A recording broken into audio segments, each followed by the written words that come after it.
today we are diving headfirst into the, let's face it, totally broken world of buying tickets for live shows. And we're going to look at a brand new effort to fix what a massive government settlement, well, left behind. This quote, wow, it just nails it, doesn't it? The Department of Justice came in and was supposed to fix the whole ticketing mess. They opened a door, but they didn't really think about who would be guarding it. And that created this huge accountability vacuum. So this explainer, it's all about what's stepping in to fill that exact gap. Okay, so before we could even get to the proposed solution, we have to get on the same page about the problem. And look, I'm not just talking about your personal horror story of trying to buy tickets. We're talking about the cold, hard facts, the stuff that was documented, verified, and laid out for everyone to see in a court of law. I mean, we've all lived this nightmare, right? You show up right at 10 a.m., you're hitting refresh for an hour, and somehow you end up paying $300 for a $75 ticket. The thing you have to get, though, is that this isn't just bad luck. It was by design. It was the result of a system with very specific documented flaws. And here they are, the failures of the system laid bare. You've got these hidden fees that can jump the price by like 30%, but only at the very end. You had companies knowingly letting bots and scalpers run wild because, hey, it made them money. Artists were getting strong-armed into using certain services, or they couldn't play at certain venues. And independent venues, they were getting locked into these awful exclusive contracts. Again, these aren't just angry tweets. These were documented business practices. So here's the bottom line. None of this was a secret. These aren't just opinions. We're talking about court-documented, FTC-verified, Senate-testified facts. The evidence was just overwhelming, which, is why everyone was expecting this huge, groundbreaking fix from the government. Which brings us to the government's fix. Or maybe their incomplete fix. The Department of Justice announced this big settlement that made all the headlines. But for a lot of people inside the industry, and especially for fan advocates, it didn't feel like enough, not even close.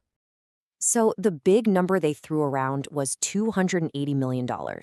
And yeah, on the surface, that sounds like a massive fine, right? A real slap on the wrist. But as with anything in the world of big business, you gotta look at the context.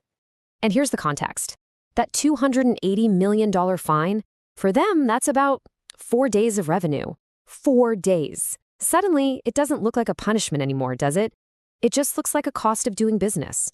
This was definitely not the huge systemic change people were hoping for. And you know what? It wasn't just fans or advocates who were shaking their heads. 27 U.S. states refused to sign on to the settlement. We're talking big ones too, like New York and California. Their top lawyers, the attorneys general, basically said, nope, this isn't good enough. This doesn't actually protect people. So let's break down what this settlement actually did versus what it didn't do. On the one hand, yeah, it opened the market up a bit to new competitors. It capped some fees at some venues. But look at the other side. It did not mandate all-in transparent pricing. It didn't stop the bots. It didn't protect artists' control over their own work. And most importantly, it didn't guarantee that any venue would actually treat you, the fan, fairly. And this quote right here, this is the absolute crux of the whole thing. Antitrust law is about restoring competition. It's not about guaranteeing fairness. Those are two totally different things. So the government basically said, okay, you guys can compete now. But it left it up to the market to figure out how to be fair. And that right there is the gap we're talking about. So into this gap steps a new independent group.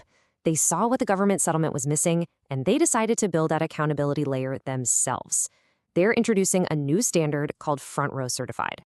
So what is Front Row Certified? Well, think of it like an organic certification for food, but for music venues. It's a voluntary, audited seal of approval that tells you, hey, this place is committed to being fair. It's a signal to fans and artists that this venue or this ticketing company has met a high, verifiable standard. And this part is absolutely critical. It has to be earned. You can't just buy it.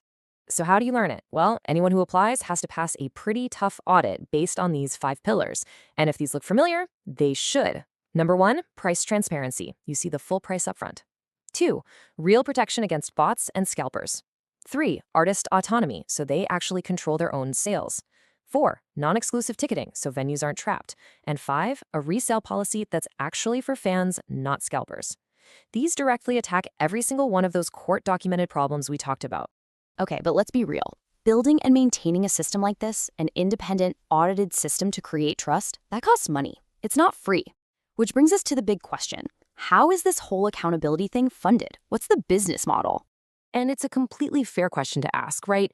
The last thing anyone wants is just another fee tacked onto a ticket. We're all sick of fees. So let's look at the numbers. Let's look at the structure and see if this is actually different.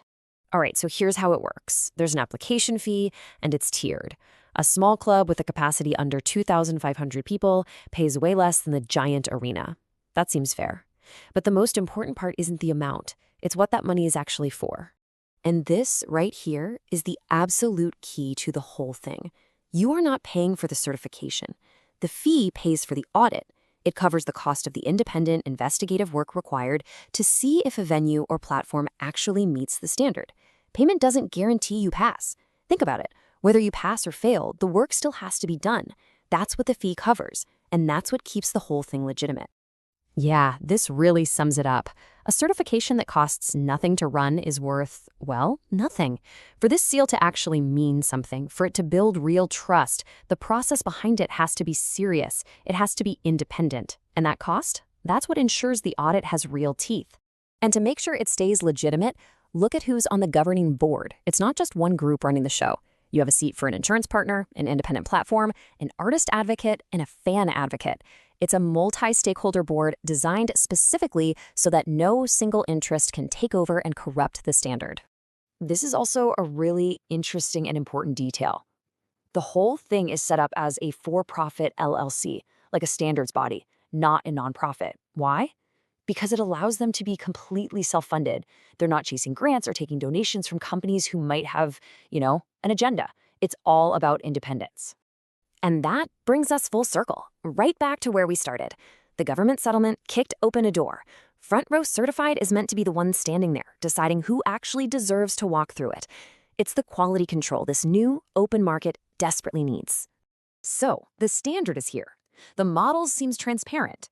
The framework for a much fairer market is officially on the table. But will anyone actually use it? Will the market, the fans, the artists, the venues, choose to adopt it? That's the real question, isn't it? The foundation is built, but the next chapter, well, that's up to them.